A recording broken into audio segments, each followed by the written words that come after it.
bom é adorar o Senhor. Adorar por quê? É a grande interrogação da nossa mensagem nessa noite. Deus é Espírito. Importa que os seus adoradores o adorem em espírito e em verdade. E a pergunta que eu quero que você faça para você nesse momento: eu sou um adorador? Eu tenho sido um adorador? Ou em outras palavras, o que é um adorador? Adorar por quê? Você já parou para fazer essa pergunta, meu irmão? Por que você adora? Por que você diz que é crente e adora a Jesus? Quando o diabo ele chegou diante de Jesus e colocou Jesus em um lugar bem alto e disse: olha, Jesus, tá vendo aqui? É tudo meu. O ouro dessa terra é minha, os prédios dessa terra são meu, muitas dessas vidas dessa terra são minhas. Tudo que você vê sobre essa terra, Jesus, é meu. E o diabo disse a Jesus assim: eu te dou tudo, tudo é meu e eu passo tudo para você, Jesus, se você prostrar e me adorar. Se você se dobrar diante de mim e me adorar, tudo que você vê é seu. O que Jesus respondeu, irmão? Somente ao Senhor Deus adorará. Agora eu pergunto para você, irmão Lica, homem de Deus, se Satanás teve a audácia, a ousadia de tentar tirar de Jesus a adoração, quem é você? Quem sou eu para que ele não destrua, para que ele não tente destruir aquilo que nós chamamos de adoração, irmão? Satanás ele trabalha incessantemente para roubar aquilo que é de Deus. A Bíblia diz que ele é invejoso desde o início, não é, irmão Lica? Ele é invejoso. E a adoração, irmão, ela pertence ao Senhor dos Exércitos, ela pertence a Deus. E o diabo ele tem tentado de todas as formas. Sabe por quê? Veja Efésios, por favor, 1:12. Veja o que diz Efésios: a fim de sermos para o louvor da sua, nós o quê? De antemão esperamos em Cristo. O diabo sabia disso, irmão. O diabo sabe disso. Ele sabe que eu e você, nós fomos criados para adorar o Senhor.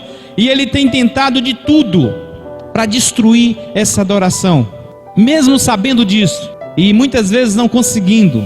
O diabo ele tem tentado, irmão Lica, uma coisa séria. Ele tem tentado deturpar os cultos, a forma de culto. Ele tem tentado mudar a forma de adoração dos crentes. Nossos cultos, irmãos, estão limitados em formas e costumes.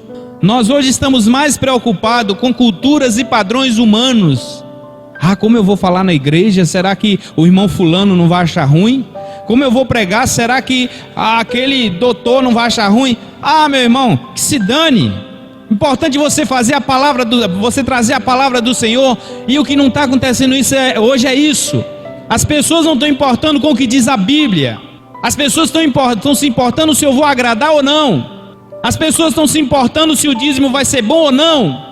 As pessoas não estão nem aí para dar escândalo. Vocês estão vendo aí como igrejas estão aí trazendo escândalo para o evangelho. Adorar por quê? O que é adorar? Olha, Deus deu privilégio ao povo de Israel, irmão Lica, o privilégio de ser verdadeiros adoradores, e eles não aproveitaram.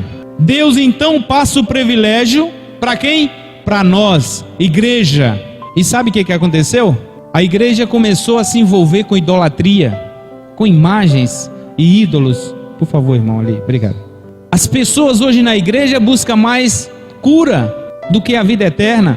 As pessoas na igreja hoje buscam mais prosperidade, dinheiro, din-din, do que conhecer a Jesus Cristo, quem Ele é na sua essência. E isso, irmão, vem sendo infiltrado no meio da igreja, principalmente das igrejas evangélicas, e está corrompendo cada dia mais o entendimento dos líderes e dos crentes em geral.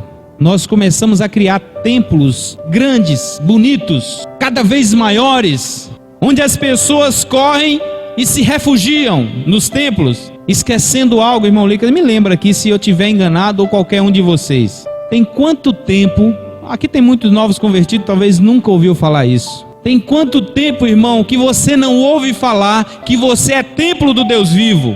Tem quanto tempo que a gente não prega aqui dizendo que você é a igreja de Deus? que Deus habita em você e não em templos.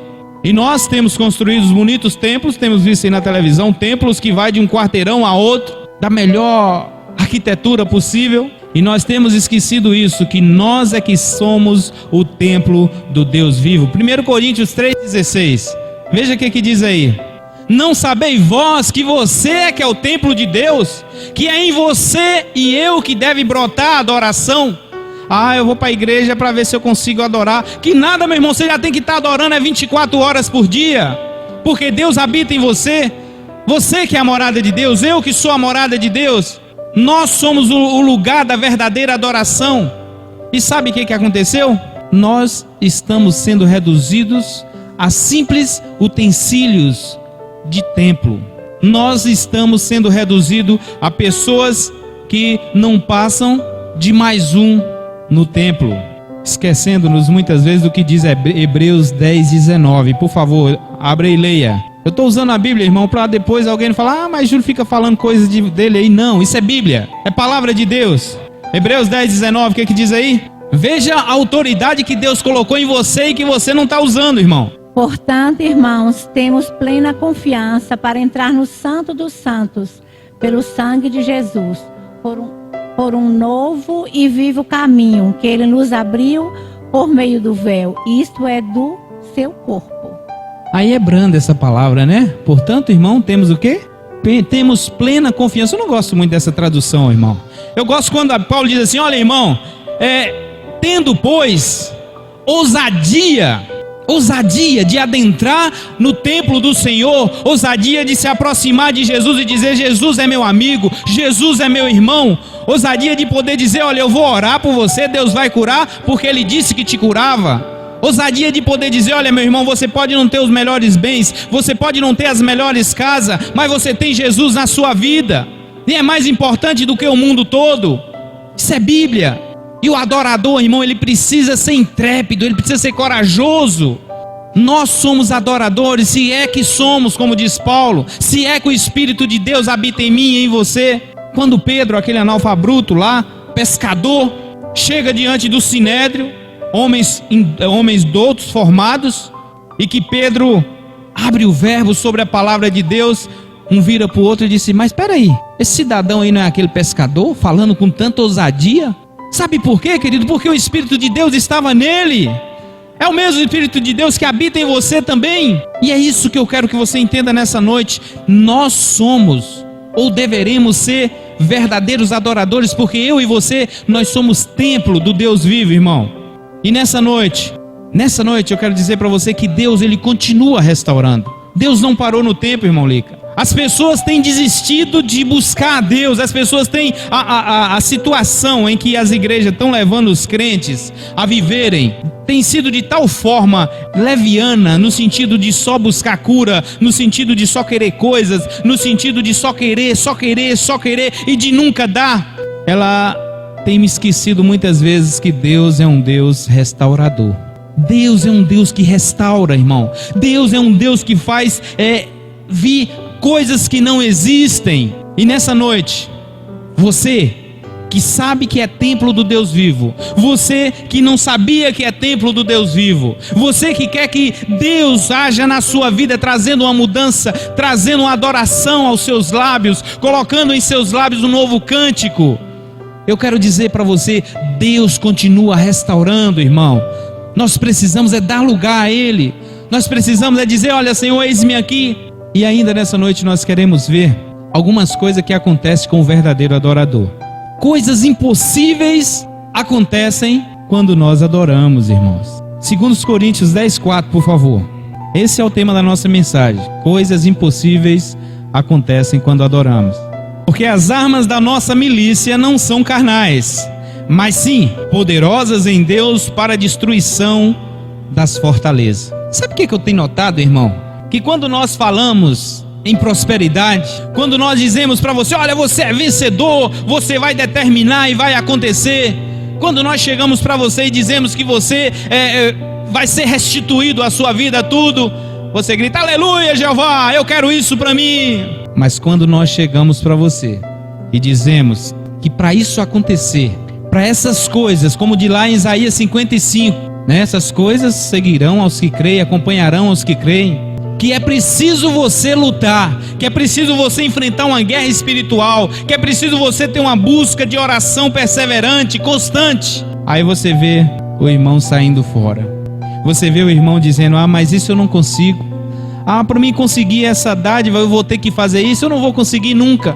Sabe por quê, irmão? Porque nós não estamos querendo pagar o preço da oração. Nós não estamos querendo assumir o porquê nós fomos chamados. Nós não estamos querendo ser o que realmente fomos chamados para ser. Por favor, vira para o seu irmão aí. Diga aí: você precisa mudar, meu irmão. Vira a mim, pode falar. Irmão Lica, você precisa mudar. Fala para Zé Pereira aí. Você precisa ser um bom adorador, Zé Pereira. Amém? Fala para ele aí. Fala mesmo. Não tenha vergonha. Você precisa ser diferente, meu irmão. Fácil dizer isso, né? Agora diga para você aí. Eu quero ouvir você falar em voz alta: eu preciso mudar. Eu preciso ser um adorador. Eu preciso ser diferente. É fácil. Minha mãe dizia assim: pimenta nos olhos dos outros é refresco. É fácil eu virar pro irmão Lica e dizer: olha, irmão, você tá andando errado, irmão Lica. Você tem que ser diferente. Olha, você. Mas a hora que a coisa é comigo, e que eu tenho que parar, raciocinar, e que eu tenho que pagar um preço, aí a coisa começa a mudar de lado, irmão. Mudar o sentido. E é isso que está acontecendo. Se eu quero ser um adorador, quem tem que mudar sou eu, não é a minha igreja, não. Se eu quero ser um adorador, não é o pastor Francisco Carlos que tem que se estribuchar aqui para poder trazer uma palavra abençoada. Eu gosto quando aqueles pregadores falam: olha, irmão, eu recebo de você o que eu vou mandar para você. É uma verdade, irmão. Se vocês chegam na igreja cheio de adoração, cheio de unção, vai ser uma bênção para o pastor. Sabe por quê? Ele vai olhar para você, vai ver o brilho de Cristo no rosto de vocês. É fácil de pregar. Mas quando chega, tá um irmão ali que procurou ele essa semana, que estava com problema, que bateu na mulher. O outro ali está com um problema desse. O outro está com uma dívida de todo tamanho. Sabe o que acontece? O coitado do pastor recebe uma carga de negatividade, irmão. Aqui quando nós chegamos, claro, é uma casa de doente, mas eu preciso entender: se eu sou um adorador, eu tenho que adorar 24 horas, amém? Porque as armas da nossa milícia não são carnais, mas sim poderosas em Deus para a destruição das fortalezas. Quais são essas armas? Quais são as armas humanas, irmão, que o ser humano tem usado para vencer na vida? Esforço, né, moleque? Habilidade, estudos, o que mais? Din-din, sem ele ninguém vence. Esse é depois. Nós vamos falar das armas humanas. Quer dizer, amizade, popularidade. Essas são armas humanas, irmão. Capacidade organizacional. Essas são armas humanas. Só que nós acabamos de ler que as nossas armas não devem ser o quê? Humanas. Porque a nossa luta não é contra a carne, nem contra o sangue, mas contra os principados e potestades nos lugares celestiais. Então, se as minhas armas, os meus inimigos não são carnais, as minhas armas humanas não vai valer de nada, irmãos. As nossas armas e as nossas capacidades humanas não têm poder nenhum contra Satanás. Se usarmos armas carnais, com certeza seremos destruídos no campo de batalha. O diabo, irmão, ele faz muros, faz barreiras na nossa mente para que nós não venhamos entender, né? Para que nós não venhamos entender o que Deus realmente quer de nós. Como eu disse aqui, olha, o diabo ele tem tentado desfocar a visão de Deus da nossa vida, principalmente essa de que você é templo de Deus, que você tem a obrigação de estar adorando 24 horas. Tem um livro muito interessante que ele diz assim: o que faria Jesus nos meus passos? Será que Jesus entraria onde eu entro o dia todo? Será que Jesus fala aquilo que eu falo o dia todo? Será que Jesus veria aquilo que eu vejo o dia todo? E o diabo ele vai tornando as coisas na nossa vida comum, corriqueira, e quando nós menos esperamos, irmão, nós nos tornamos cativo do inimigo. Não posso ficar sem o fim da novela, de jeito nenhum. Tá doido? Acompanhei o ano todo, porque perdeu o final, não posso. Mas vai ter um aniversário da minha família muito importante e eu não posso deixar de ir. Irmão, olha, teve uma vez aqui, fui escalado para pregar num domingo e nesse dia meu pai foi acidentado. Aí meu tio: você vai ter que ir lá agora. Eu falei: não posso, tenho um compromisso com Cristo. Isso era 7 horas. Falei: olha, eu vou servir a Jesus, depois eu vou ver o meu pai. Vim, preguei, fui lá, graças a Deus meu pai recuperou, estava bem. Mas queridos, nós temos que ter prioridade, e a prioridade do crente é Cristo. A Bíblia diz que aquele que não deixar pai e mãe por amor a ele não é digno dele. E esse é o motivo porque a igreja hoje capenga tanto, irmão. Esse é o motivo porque se vier uma perseguição nós não vamos estar preparados, porque nós não entendemos o que é ser um verdadeiro adorador. Nós não estamos levando a sério o que é servir a Jesus. Nós não temos colocado no nosso coração uma meta de ir morar no céu, coisa que nem se prega mais hoje. Você foi chamado para morar com Cristo, irmão, para ter vida eterna com Cristo. Por isso precisamos aprender a batalhar contra aquele que está tentando nos tirar essa visão do céu. A mente é um campo de batalha, e alguns pensamentos ela tem origem em nós mesmos. Outros, porém, provêm diretamente do diabo, irmão. E o crente que não tem domínio próprio, o crente que não tem um certo equilíbrio, o crente que não tem um autodomínio,